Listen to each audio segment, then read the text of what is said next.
ಸ್ನೇಹಿತರೆ, ಜಗತ್ತು ಯಾವುದು ಆಗ್ಲೇಬಾರದು ಅಂತ ಬಯಸ್ತಾ ಇದೆಯೋ ಅದು ಸಂಭವಿಸೋ ಸಮಯ ಹತ್ತಿರವಾದಂತಿದೆ. ಮೂರನೇ ಮಹಾಯುದ್ಧಕ್ಕೆ ಒಂದೊಂದೇ ಮೆಟ್ಟಿಲುಗಳು ಸಿದ್ಧವಾದಂತಿವೆ. ಸದ್ಯ ಜಗತ್ತನ್ನ ಥರ್ಡ್ ವರ್ಲ್ಡ್ ವಾರ್ನ ಭೀತಿಗೆ ನೂಕಿರೋದು ರಷ್ಯಾ ಅಧ್ಯಕ್ಷ ಪುಟಿನ್ ಹಾಗೂ ಇಸ್ರೇಲ್ ಅಧ್ಯಕ್ಷ ಬೆಂಜಮಿನ್ ನೆತನ್ಯಾಹು.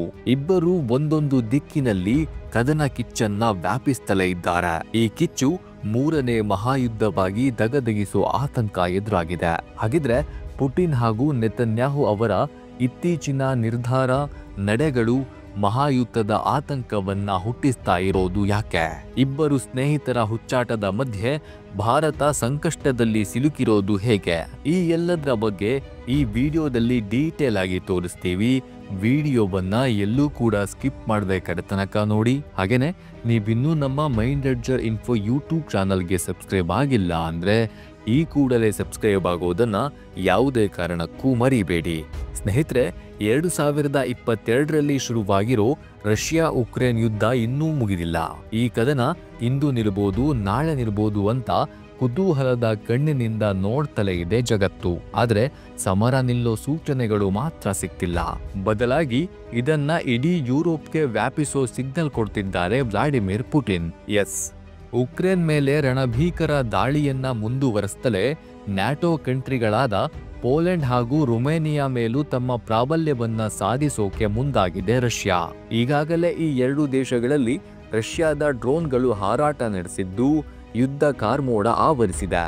ಒಂದ್ ವೇಳೆ ಪುಟಿನ್ ಎಲ್ಲಾದ್ರೂ ಈ ಎರಡೂ ದೇಶಗಳ ಮೇಲೆ ಪೂರ್ಣ ಪ್ರಮಾಣದ ಯುದ್ಧವನ್ನ ಸಾರಿಬಿಟ್ರೆ ಆಗ ಇಡೀ ಯುರೋಪ್ ಯುದ್ಧ ಭೂಮಿಯಾಗಿ ಬದಲಾಗತ್ತೆ. ಎಸ್, ಉಕ್ರೇನ್ ಮೇಲೆ ರಷ್ಯಾ ವರ್ಷಗಳಿಂದ ದಾಳಿಯನ್ನ ಮಾಡ್ತಲೇ ಇದ್ರೂ ಯುರೋಪಿಯನ್ ಕಂಟ್ರಿಗಳು ಸುಮ್ಮನಿವೆ. ಯಾಕೆಂದ್ರೆ ಉಕ್ರೇನ್ ನ್ಯಾಟೋ ಒಕ್ಕೂಟದ ರಾಷ್ಟ್ರವಲ್ಲ.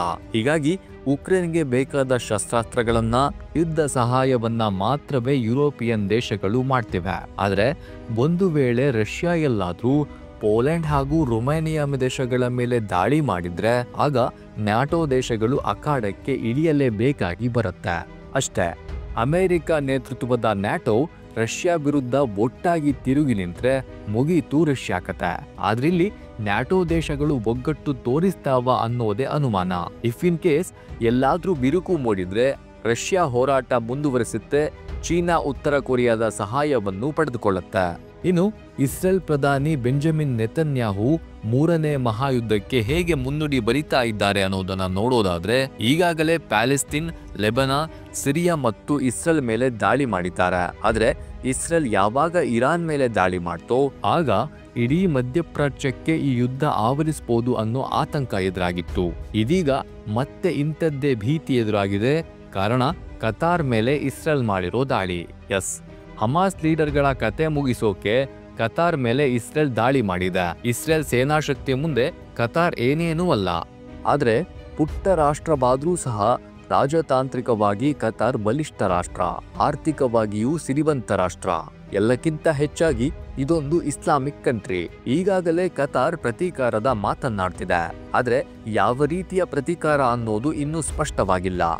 ಒಂದು ವೇಳೆ ಕತಾರ್ ಎಲ್ಲಾದ್ರೂ ಮಧ್ಯಪ್ರಾಚ್ಯದ ಎಲ್ಲ ಅರಬ್ ಕಂಟ್ರಿಗಳನ್ನ ಒಟ್ಟುಗೂಡಿಸಿಕೊಂಡು ಇಸ್ರೇಲ್ ಮೇಲೆ ಮುಗಿಬಿದ್ರೆ ಇಡೀ ಮಧ್ಯಪ್ರಾಚ್ಯ ಸ್ಮಶಾನವಾಗೋದು ಖಚಿತ. ಯುರೋಪ್ನಲ್ಲಿ ಪುಟಿನ್, ಮಧ್ಯಪ್ರಾಚ್ಯದಲ್ಲಿ ಬೆಂಜಮಿನ್ ನೆತನ್ಯಾಹು ಇಬ್ಬರೂ ಜಗತ್ತಿಗೆ ಮೂರನೇ ಮಹಾಯುದ್ಧದ ಭೀತಿಯನ್ನ ಹುಟ್ಟಿಸ್ತಾ ಇದ್ದಾರೆ. ವಿಪರ್ಯಾಸ ಅಂದ್ರೆ ರಷ್ಯಾ ಹಾಗೂ ಇಸ್ರೇಲ್ ಎರಡೂ ಸಹ ಭಾರತದ ಮಿತ್ರ ರಾಷ್ಟ್ರಗಳು. ಇಲ್ಲಿಯವರೆಗೂ ಇವರ ಯುದ್ಧ ನಡೆಯನ್ನ ಖಂಡಿಸ್ತಲೇ ಸ್ನೇಹವನ್ನು ನಿಭಾಯಿಸಿಕೊಂಡಿದೆ ಭಾರತ. ಆದ್ರೆ ಪುಟಿನ್ ಹಾಗೂ ನೆತನ್ಯಾಹು ಈ ಯುದ್ಧವನ್ನ ವ್ಯಾಪಿಸ್ತಾ ಮೂರನೇ ಮಹಾಯುದ್ಧದ ತನಕ ಅದನ್ನ ತೆಗೆದುಕೊಂಡು ಹೋದ್ರೆ ಭಾರತವು ಇನ್ನಷ್ಟು ಇಕ್ಕಟ್ಟಿನಲ್ಲಿ ಸಿಲುಕಿಕೊಳ್ಳಲಿದೆ.